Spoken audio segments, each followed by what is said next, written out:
Good morning evening friends. నా పేరు మణికంఠ. నేను వైజాగ్ ఫార్మసిటీలో ఎంప్లాయ్గా చేస్తున్నాను. సార్ క్లాసెస్ అటెండ్ అవ్వకముందు కాంట్రాక్ట్ బేసిక్లో ఉండేవాను. సార్ క్లాసెస్ అటెండ్ అయిన తర్వాత విఆర్ఎంఎం అటెండ్ అయ్యాను. నేను ఫస్ట్ టైం హైదరాబాద్లో ఆఫ్లైన్ ద్వారా అటెండ్ అయ్యాను 3 days. తర్వాత వైజాగ్లో కూడా సెకండ్ టైం నేను అటెండ్ అయ్యాను. సార్ క్లాసెస్ అటెండ్ అవ్వకముందు నా శాలరీ 8,000 ఉండేది పర్ మంత్. సో ఆ 8,000 కూడా మంత్లీ నాకు ఖర్చు అయిపోయి. సో ఇంకా నెక్స్ట్ టైం బ్యాచిలర్గా ఉన్న వాళ్ళని అప్పు చేయవలసి వచ్చేది, వాళ్ళ దగ్గర తడుకోవాల్సి వచ్చేది. కానీ సార్ క్లాస్ అయిన తర్వాత ఓన్లీ 5 days 10 daysలో నేను ఎంప్లాయ్మెంట్గా పర్మిట్ అయ్యాను. అలాగే నా ఇంక్రిమెంట్ కూడా ఇంప్రూవ్మెంట్ చేయడం జరిగింది. 8,000 నుంచి 10,000కి వెళ్ళాను. సో మంత్లీ 10,500 శాలరీ ఒక ఇయర్కి వచ్చి 1,26,000.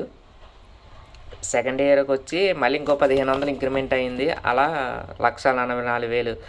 థర్డ్ ఇయర్కి వచ్చి ఇంకో 1,500 ఇంక్రిమెంట్ వేస్తే 1,86,000 అయింది. టోటల్గా 4,56,000 అయింది. అంతేకాకుండా నేను ఇంకా నా గోల్స్ ఇంకా సెట్ చేసుకోవడానికి నేను ఇంకా ఎంఎల్సీ కంపెనీకి ఎలా అనగాలి ఏటి సార్ క్లాసెస్ యాక్టివిటీస్ చేయడం ద్వారా చాలా ఇంప్రూవ్మెంట్ అయ్యాను.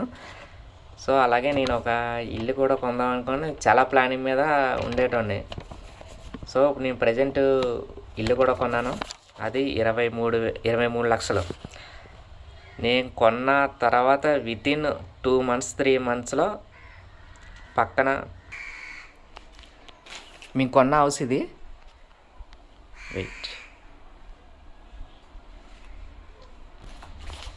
నేను కొన్న హౌస్ ఇది.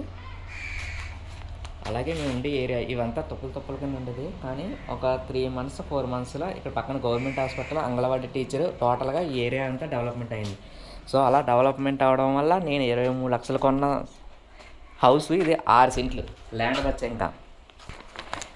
పచ్చంగా 6 సెంట్లు అయితే ఇప్పుడు ప్రజెంట్ కాస్ట్ 4,50,000 4 లక్షలు అలా పడుతుంది ఒక సెంటుకి వచ్చి.